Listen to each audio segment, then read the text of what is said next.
Assalamualaikum warahmatullahi wabarakatuh. Selamat pagi.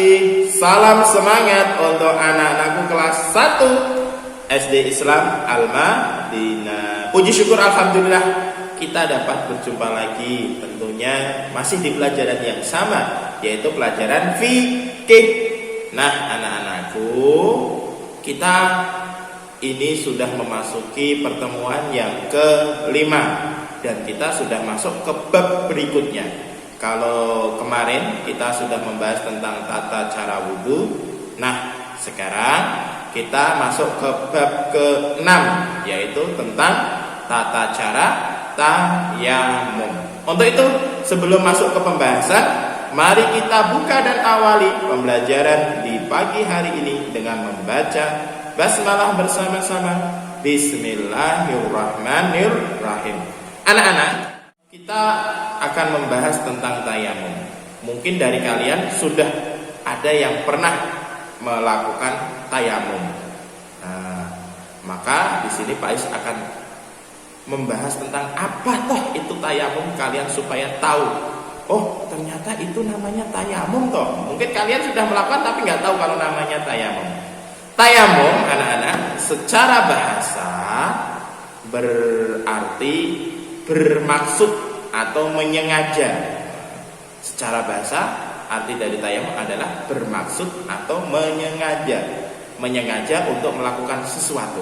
Nah, tayamum artinya adalah bersuci dari hadas dengan cara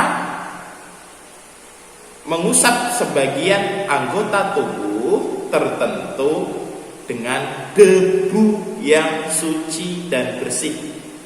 Sekali lagi, pengertian tayamum adalah bersuci dari hadas dengan cara mengusap anggota tubuh tertentu dengan debu yang suci dan bersih sebagai pengganti wudhu. Ingat, tayamum itu mengganti wudhu.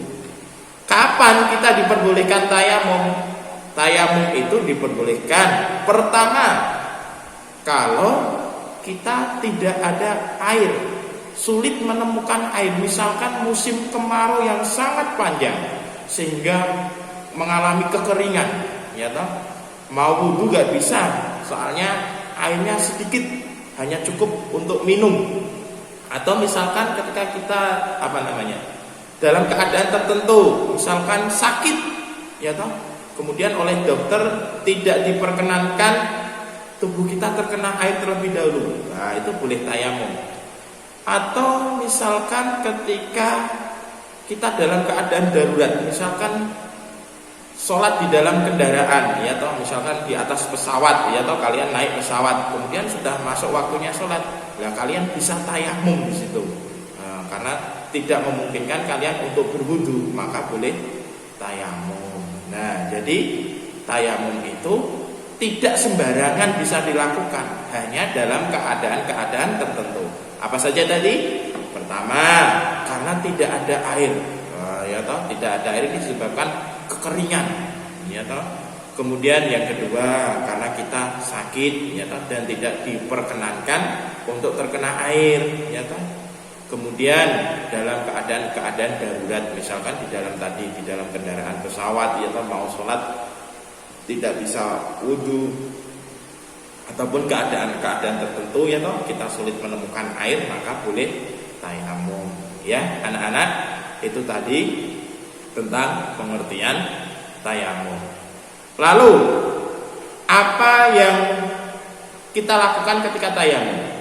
Kalau wudhu kan kalian sudah tahu yang dibasuh ya dengan air ya, kalian tahu dari awal sampai akhir.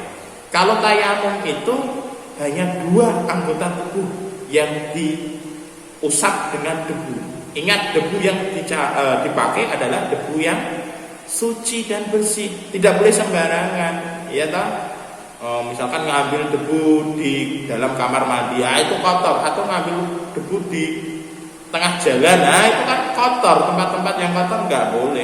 Carilah debu yang kira-kira tempatnya suci. Misalkan debu di dalam gedung, ini kan suci, di Pak Is ini sekarang berada di dalam kelas ini. Nah, itu kan debunya suci ya kan. Nah, kalian ambil. Apa yang diusap tadi? Yang pertama adalah wajah. Nah, wajah. Jadi yang diusap itu wajah ini. Ya toh? Ini diusap pakai debu. Kalian ambil debu, kalian usap. Kemudian yang kedua yang diusap adalah kedua tangan. Ya toh, kedua tangan. Sama kayak wudhu ya toh. Sampai siku. Nah, kedua tangan ini sampai siku. Ya. Ini udah cuma itu yang diusap dengan debu ketika tayamum. Mudah tak? Karena memang tayamum itu adalah kemudahan yang Allah berikan kepada kita, atau istilahnya rukhsah atau keringanan yang Allah berikan kepada kita karena keadaan-keadaan darurat tadi. Paham ya anak-anak ya? Untuk bagaimana tata cara tayamum secara baik dan sempurna kita bahas di pertemuan berikutnya. Yang penting kalian tahu, oh tayamum tuh itu ya Pak ya, pakai debu ya toh sebagai pengganti wudhu karena tidak ada air atau karena sakit, kemudian kita usapkan ke wajah dan kedua tangan. Nah, itu tayamum namanya. Kalian sekarang tahu atau mungkin dari kalian sudah pernah melakukan.